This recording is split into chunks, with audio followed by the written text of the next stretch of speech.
अपना point of view तुसीं साडे दर्शकों के सामने रखिया। बहुत बहुत अज तक तुसीं भी लड्डू खाओ ते भंगड़े पाओ। शुक्रिया साडे नाल जुड़न लई। साडे नाल राजीव लोचन भी जुड़ रहे ने, सियासी माहर ने।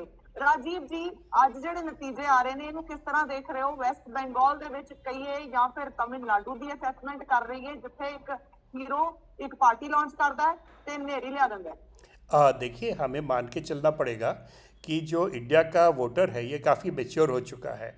ये जो इंडिया का वोटर है अब ये पार्टी को गवर्नेंस के आधार पर वोट डालता है।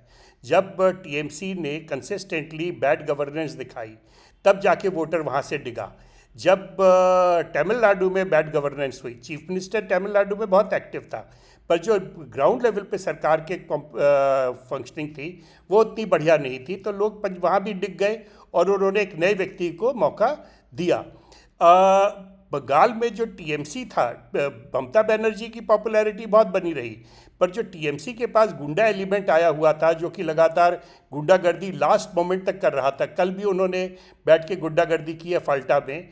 इस गुंडा एलिमेंट से बंगाल में तो लोग थक चुके थे। आरपी सिंह जी ने जैसे अभी कहा कि पंजाब में भी लोग गुंडों से थक चुके हैं, पंजाब में उन लोगों से थक चुके हैं जो कि धर्म की बार बार दुहाई देते हैं, और पंजाब में लोग उन लोगों से थक चुके हैं जो गवर्नेंस करने के नाम पे केवल दूसरे लोगों पे को जिम्मेवार ठहराते हैं। कभी कहते हैं सेंटर ने वोट नहीं दिया। आपने धर्म की दुहाई देने वाले लोगों की बात कही, तो बीजेपी भी तो वही करती है। बीजेपी असल में बीजेपी नहीं करती है। देखिए, माफ कीजिए, बीजेपी के बारे में करती है, लेकिन हिंदुत्व की बात तो करती है। हिंदुत्व की बात करना, ये कहना कि भारत देश हिंदुओं का देश है, ये तो एक स्टेटमेंट ऑफ फैक्ट है ना, इसमें कोई हिंदुत्व की बात नहीं आती। फैक्ट को बार बार स्टेट करके ओन करना, इसे तो हम उसी नहीं नहीं नहीं नहीं, वो तो गलत होगा ना। देखिए, यदि आप इस तरह से देखेंगे तो फिर आपको ये भी ख्याल रखना चाहिए कि बहुत सारे मुसलमान हैं जो कि बीजेपी को वोट देते हैं, बहुत सारे सिख हैं जो बीजेपी को वोट देते हैं, बहुत सारे क्रिश्चियन हैं जो बीजेपी को वोट देते हैं। बीजेपी के खुद का जो सपोर्टर है उसमें थोड़ा सा आदमी जरूर है जो कि थोड़ा पगलाया सा हिंदू बातें करता है, पर जो बाकी लोग हैं वो तो बड़े न्यूट्रल से रहते हैं और वो मेनली एक मैच्योर वोटर के तौर पे बिहेव करते हैं कि जहाँ पे उनको सपोर्ट मिलती है, जहाँ पे उनको लगता है कि सरकार अच्छी गवर्नेंस देगी, तभी तो उन्होंने आम आदमी पार्टी को वोट दिया था ना पंजाब में, अच्छी गवर्नेंस के लिए। आम आदमी पार्टी ने अच्छी गवर्नेंस नहीं दिखाई, इंस्टेड वो कुछ ना कुछ एक्सक्यूजेस देते रहे, तो अब लोग उनसे ऊब चुके हैं। राजीव लोचन जी, एक सवाल इस ममता बनर्जी की अज स्टेटमेंट आई है, इलैक्शन कमिशन ते उन्होंने वालों सवाल चुके गए ने।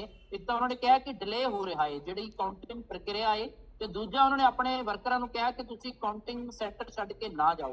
नाल ही जिहड़ी SIR ते भी बहुत सारे सवाल ने कि जिहड़े 91 लाख तो लैके 95 लाख वोटां दी गल हुई है कि कट्टियां गईयां ने, ते उस दे नाल बीजेपी ने ये जिहड़े हथकंडे अपनाए ने, ये ममता बनर्जी कह रहे हैं, इस दे विच सच्चाई? जहां तक ममता बनर्जी के एक्यूजेशंस का सवाल है, वो तो किसी भी ऑपोजिशन पार्टी को, कोई भी व्यक्ति जो इलेक्शन लड़ रहा है उसको इस तरह की बातें करते रहना चाहिए, इसमें कोई बुराई नहीं है।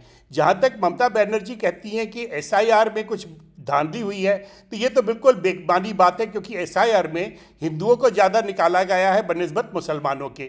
SIR में जो SIR में जितने लोगों को निकाला गया है उससे कहीं ज़्यादा मार्जिन से ममता बनर्जी की पार्टी हार रही है। तो इसका मतलब ये हुआ कि यदि वो SIR के लोगों को शामिल भी कर दिया जाता तो भी ममता बनर्जी की पार्टी हर हालत में हारती। रही बात यह कि ममता बनर्जी कहती है कि मेरे वर्कर्स को लास्ट तक रहना चाहिए, ये तो बहुत अच्छी बात है। हर पार्टी को कहना चाहिए कि जब तक फाइनल इलेक्शन ना डिक्लेयर हो जाए, फाइनल रिजल्ट ना आ जाए, तब तक वहाँ रहना चाहिए। आपको याद होगा बिहार में नीतीश कुमार के साथ ऐसा ही हुआ था, जहाँ की ये बात आ रही थी कि RJD का कैंडिडेट जीतने वाला है। लास्ट मोमेंट तक सब लोग डटे रहे और आखिरी 1 घंटे में RJD का कैंडिडेट हारा था। तो ये पॉलिटिक्स का तो हिस्सा है कि हमें लगातार डटे रहना चाहिए मैदान में, पर साथ ही साथ जो वोटर्स दिखा रहे हैं मैच्योरिटी कि वो केवल गवर्नेंस के आधार पर वोट दे रहे हैं, ना कि जाति के आधार पे, ना कि जेंडर के आधार पे, ना कि धर्म के आधार पे, ये बात है जो कि हमें देखना पड़ेगा। सवाल के जड़ा ये डाटा सामने आ रहा है कि ये प्रेडिक्टेबल सी 195 वर्सेस 92, क्योंकि नेक टू नेक किया जा रहा सी, फाइट करी जा रही सी, इन्ना बड़ा अंतर तो नहीं नजर आ रहा सी। देखिए, हमारे यहाँ चूंकि जो सर्वेज होते हैं ये रीजनेबली अनरिलायबल सर्वेज होते हैं, तो ये मान के चलना कि हम पिछले वाले सर्वे के आधार पे इस तरह के प्रेडिक्शंस करेंगे वो बिल्कुल गलत होगा। अभी तक हमारे लगभग 80% जो पॉलिटिकल सर्वेज आए हैं पिछले 30 सालों में वो गलत निकल के आते हैं। तो ये मान के चलना कि इन सर्वेज के आधार पे हम तय करेंगे कि इलेक्शन रिजल्ट ठीक हुआ है या नहीं हुआ, वो तो मेरे ख्याल से ठीक तरीका नहीं होगा, साइंटिफिक तरीका नहीं होगा।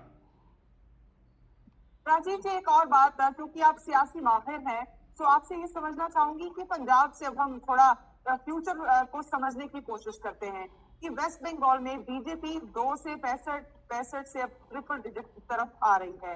क्या पंजाब में आप इस तरह की इनरोड्स बीजेपी की, आपकी एनालिसिस क्या कहती है, इस तरह की स्थिति पंजाब में बीजेपी की होती आपको नजर आ रही है? देखिए, बीजेपी तो बहुत भरसक कोशिश कर रही है पंजाब में इनरोड्स लगाने की। बीजेपी तो पूरी तरह से ग्राउंड लेवल पे ऑपरेट कर रही है। आम आदमी पार्टी क्या ग्राउंड लेवल पे काम करेगी ये देखना है।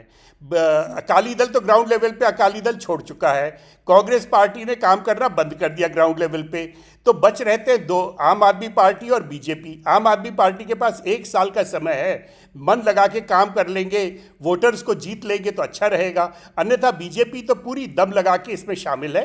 बीजेपी अच्छी पॉलिटिकल पार्टी बन के आ रही है और वोटर्स को बार बार समझा रही है कि हमें भी एक मौका दो, हम तुम्हारे को अच्छा गवर्नेंस देंगे। और जो बीजेपी का इतिहास रहा है कि पिछले 10-15 सालों में बीजेपी ने जहाँ जहाँ बीजेपी की सरकारें बनी उन्होंने गुड गवर्नेंस दिया, तो पंजाब के लोग भी हो सकता है कि बीजेपी की बात मान जाएं। ठीक है राजीव लोचन जी, हमारे साथ जुड़ने के लिए बहुत बहुत शुक्रिया। सियासी माहिर हैं जिन्होंने हमें